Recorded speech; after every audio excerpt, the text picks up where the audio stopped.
Alrighty. On our prereq 7 simplifying rational expressions, we're on example 4 now in trig. And we're looking at this one. So when you have division here and you're dealing with fractions and division, even if they aren't crazy looking like this thing and they're just regular old fractions, what are you supposed to do? Well, whenever you have fractions and division, you're supposed to flip it and multiply by that reciprocal. Well, that's exactly what we're going to do here. You multiply by the reciprocal, so we're going to flip that second fraction, and this is what we're looking at right now. This right here. So our big concern here now is factoring. That's our big concern. So we want to factor both the top and the bottom. This can't be factored. This can't be factored. This can be factored. So let's factor that. That's what we're basically looking at right now. So to factor the rest of that top, I'm going to take an x out of both those.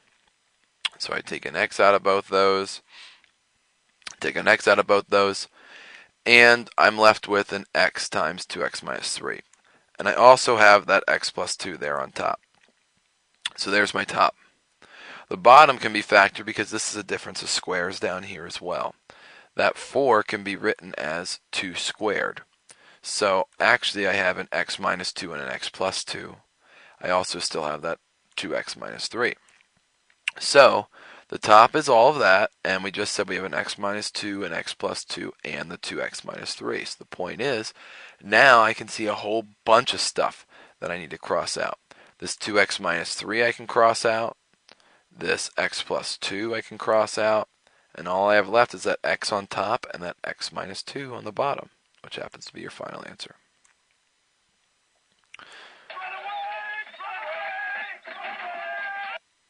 Alright, so now this is just multiplying, so all you have to do is simply just multiply. There is, no flipping or anything else involved, except if you can factor, you gotta factor. So I push them together, and these are what I have now, but nothing can cross out yet. So I need to factor. So I'm going to start by factoring the top, and by doing so, this is just a quadratic equation. So what two numbers multiply to give you the 9 that add to give you a negative 6? Well, that happens to be negative 3 and negative 3, right? Because negative 3 times negative 3 is 9. Negative 3 plus negative 3 is negative 6. So this turns into x minus 3 and x minus 3. I also have a 2x minus 2, which I can divide a 2 out of both those, and I'm left with 2, which I pulled out, and an x minus 1 on the inside. So there is my top. On the bottom, I realize that this can't be factored, but this can. This is a difference of squares. This one normally fools people because you see this 1, and you're like, well, nothing squared can give you 1. Well, that's where you're wrong. Yes, 1 squared is 1. Which means, yes, this is a difference of squares. You can simplify this by making it x minus 1 and x plus 1. Because 1 squared will give you 1. So really, this is your factors. Your bottom is x minus 1, x plus 1, and you still have that x minus 3, and you already factored the top. So now you cross out anything that is on the top and the bottom. Well, I have an x minus 3 on both the top and the bottom. I have an x minus 1 on the top and the bottom. So all I have left is that 2 times the x minus 3, and I have the x plus 1 there as well left over. And if you wanted to distribute that through, I guess you could, but it's not going to make any difference. Did you eat a lot of paint chips when you were a kid? So, sum and difference of rational expressions, you want to factor if possible. That's your very first step you want to do when you're simplifying these. And then you want to find common denominators as well. That's the whole point. See what common denominators are there. You can't push anything together. And then combine all your like terms to get your answer. So I sit here and I'm looking at this one. And I'm sitting there saying to myself, well, I can't combine any of those together because they don't have like terms. So I need to give them like terms. Well, to give them all the same bottoms, this is what we're looking at. And I separated this. I factored that x squared into x and x. And here's why I did that. I'm looking here and I notice one thing, which is why I dropped that x 3x minus 2 down. That's why I dropped that down. And here's why. This has a 3x minus 2. This has a 3x minus 2, and this doesn't. So this obviously needs a 3x minus 2 in it. Next is, whatever you do to the bottom, you have to also do the top. That's why I'm putting that 3x minus 2 on the top as well. The next is, I need to get them to all look the same, right? Here's an x and a 3x minus 2. This is a 3x minus 2, but I'm missing both of those x's. So that's why I'm multiplying those by two x's, an x and an x. And whatever you do to the bottom, you have to also do to the top. Over here, I have a 3x minus 2, just like these. I have an x. Each of these has an x. But they have two x's. This only has one, which means I also need to multiply this, bottom and top, by an x. So now that you did all that, now you need to combine your like terms. Well, the bottom is x times x, which is x squared, and 3x minus 2. So the bottom is going to be the same everywhere. The top, 6 times x is 6x. 5 times x is 5x squared. This is 2 times 3x minus 2, so it's actually something I'm going to have to distribute. So this is what I have when I combined everything together now. So now I need to distribute that through. So negative 2 times 3x, that's a negative 6x. Negative 2 times negative 2 is a positive 4. So now we are looking at 6x plus 5x squared minus the 6x plus 4. Well, you also probably notice now on top that these 6x's will cancel out. So when they do, we're looking at 5x squared plus 4, because that's all that's left on top, and the x squared times 3x minus 2. And once again, if you want to distribute that, you can, but it's not going to change anything with your answer. Sweet.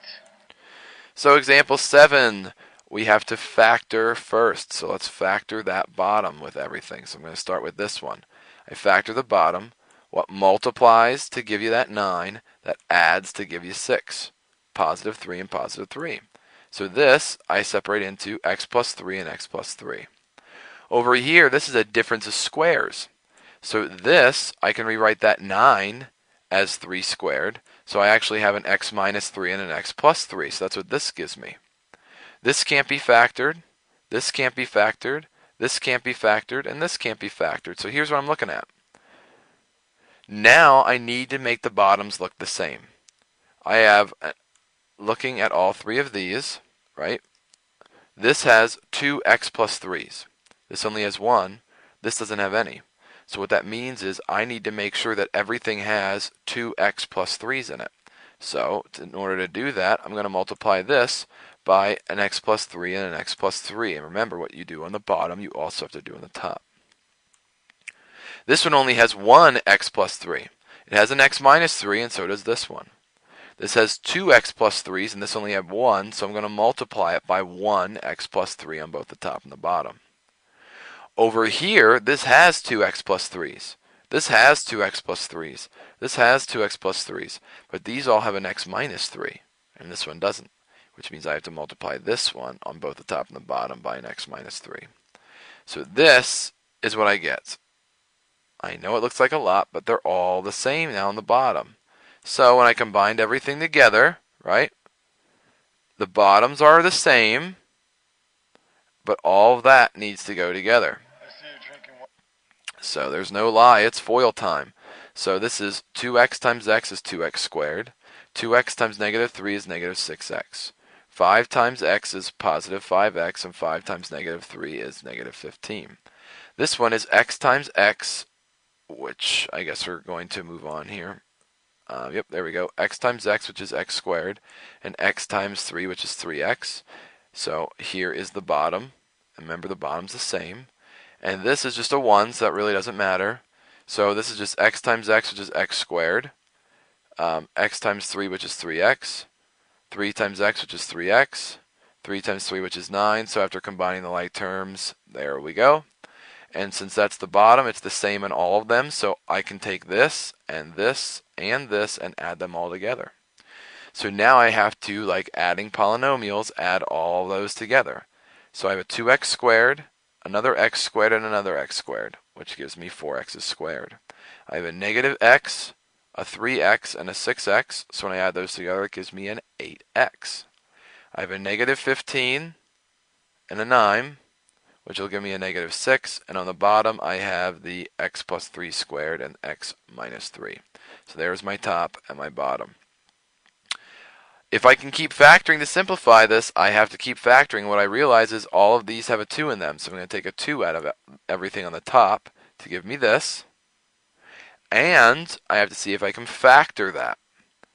So we have to see if we can factor any more. And Do you think people would... it just so happens that we can't.